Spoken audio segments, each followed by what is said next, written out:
Taniqli xonanda Xurshid Rasulov nima sababdan zapretga tushgani haqida gapirdi. Videoni oxirigacha tomosha qiling. Kanalimizni ilk bor ko'rib turgan bo'lsangiz, videoga like bosishni va obuna bo'lishni unutmang. Xonanda Xurshid Rasulovning Intervyu TV YouTube kanaliga bergan intervyusida ma'lum qilishicha, bundan 20 yil avval kliplari Yoshlar telekanalida hech qanday sabablarsiz efirga uzatilmagan. 2005-yildan Yoshlar kanaliga umuman chiqarmay qo'yishdi. Klip tayyorlab olib boraman, o'tmaydi. Nimaga o'tmaydi? Kim tomonidan meni chiqarilmasin degan topshiriq bo'lganini bilmayman. Bir tanishimiz nima qilgansiz o'zi deb so'radi.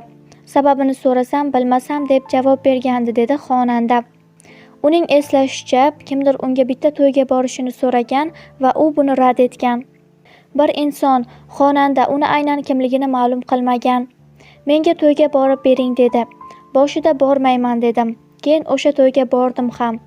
Qo'limda aniq dalil yo'q, lekin boshida rad qilganim meni zapretga tushishimga sabab bo'lgandir, deb o'ylayman, dedi Xurshid Rasulov.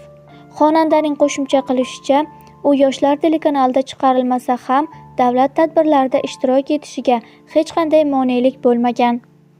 Mazkur suhbatda Xurshid Rasulov ko'chaga pul bermagani, borgan to'yda kelin qochib ketgani, sozanda to'satdan vafot etgani haqida aytib bergan.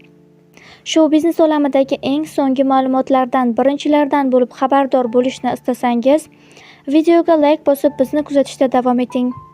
Biz sizga eng so'nggilarini taqdim etishda davom etamiz.